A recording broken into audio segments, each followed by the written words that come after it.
Parkside 904 two-bedroom layout. The living room is in lengthwise long.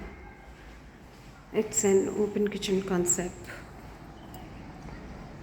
That's a balcony. Overall view.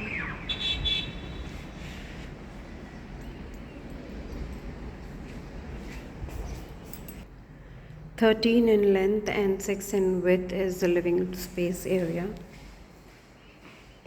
Fridge for gas range, gas pipe, space for washing machine.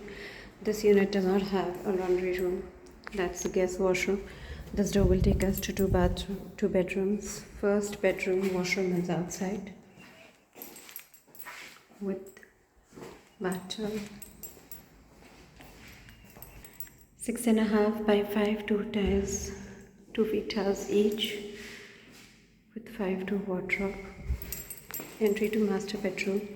7 by 7.5, 2 feet tiles each is the master bedroom with 6-door wardrobe.